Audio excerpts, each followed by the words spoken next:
I see that in all unexpected places. So shadows, sparkle on water, all of these things become very much more evident. And also colour, you analyse colour, you tend to think of green. If you start looking at trees, you'll find that there's a huge amount of red in trees, and the trunks aren't really brown at all. They're all shades of grey and green and almost down to whites in things like your gum trees. So yeah, you do see things a bit differently. When you take photographs, your photography tends automatically to improve because you're looking for composition, you're looking for balance. Yeah. Have you seen your painting? Look at that special thing up there. Isn't that beautiful? That's worked very well. Yeah. Wonderful. Would you say any artwork is really a fiction, Tom? Well, it's a 2D. It's like the painting of a sheep has got zero reality as regards the shape. It's a piece of paper with some mineral compound stuck on it, so yeah, it's the ultimate fiction, really. Yeah. As opposed to a photograph. Well, a photograph is an ultimate. It's just a fiction as well. It's just a piece of, it's either a piece of celluloid or it's a few rays of colour on a screen. It's got nothing to do with reality at all. That is no closer to Caro than a McDonald's wrapper, is it really? Except that it provides an image which you associate with that reality. So yeah, it's the ultimate fiction. Yeah. I think if you think about sculpture, the sculpture is a 3D representation of art. Now, because it's 3D, it doesn't leave too much to the imagination. It's all there. It's 3D. You can look at it from different angles. With a painting, it's got, to me, it's got a higher degree of intrigue because it produces an illusion of 3D, which you can interpret as you see it. So the illusion is much more powerful, and I think it makes the art form more powerful. I find paintings more interesting than sculptures. It might sound a bit odd, but yeah. Early on, what's your strike rate like in terms of the number of papers, canvases you throw away? You just Well, early on it was probably 100% throwaway, I think, yeah, for quite a while. So you do reach a point. Eventually, if you want to, let's say you want to play a tune on the piano, well, how many times you're going to sit down and play it before you can play it through, and then play it through well, So it's very much like that. I think with any skill, you've got to put in a few hundred hours if you want to achieve anything, and very much the case with watercolour painting. Yeah. So, but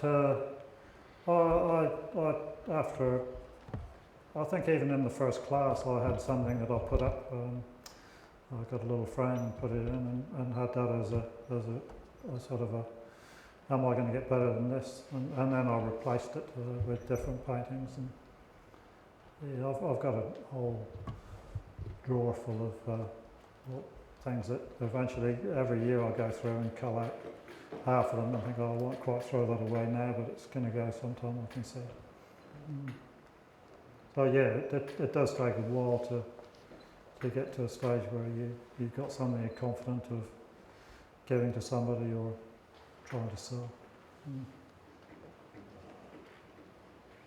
So if somebody wants to put a price on that, what would that, money is something to do with it. Well, anybody can have that. I thought we might auction it off for someone. Yeah. Anyone wants to put a big price, the highest price can have it tonight for someone, if you wouldn't sell it. No? You have to have that? Oh, I certainly would, yeah. Beautiful. Okay, gentlemen, it's a cold night, and soon the rescue helicopters will be coming for us, so we're going to get home before the snow. No one was lost in the Taupo Napier Road. They rescued them all, which was pretty serious. The people trapped in the cars. Any more questions? Otherwise, I'm going to thank this young fellow. Yes. You've been doing it for a while, so I'm assuming that you develop a style that you can recognise amongst a collection of watercolours people doing using a similar approach, as it were. You can, after a while, presumably you can spot yours and you can recognise somebody else's. I think painting is like handwriting. You inevitably develop your own style. It may be similar to other people's, but and I think the style evolves. You don't try to create a style. You can do, but you paint and I guess what appeals to you, what you empathise with, that determines the style that'll result from that. So if you like very loose, I like.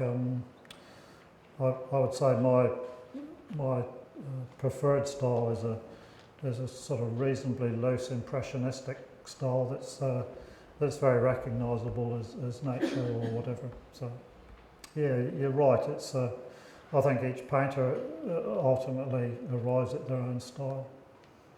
Mm. Thank you. Okay, gentlemen. Tom, on behalf of us all, we'd like to thank you very much for coming tonight, and it's been very, very enlightening. We have been amongst an artiste, haven't we, and a very skilled person. Hasn't happened overnight.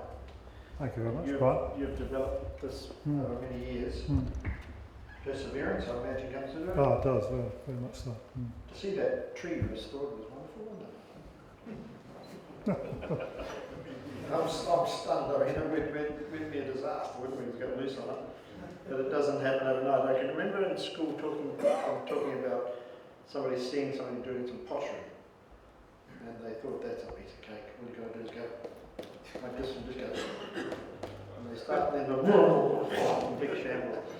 But that's the person who sees what they think is easy, but it's not, is it? And Tom, we appreciate you being willing to try this. He had a bit of trepidation about it, but I think with a bit of discussion with a friend, having the tree painted series was the way to do it, and I think it worked out really well, didn't it? So you don't have to wait for things to dry. But to see you mixing that over there, I mean, it looks random, but it's just an art form. So thank you very much. It's been very special tonight. Oh, very good. Thank you.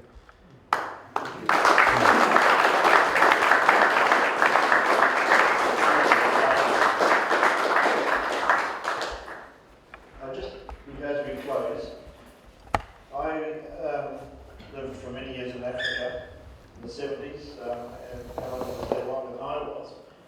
But I just want to show you something here, and I'll stop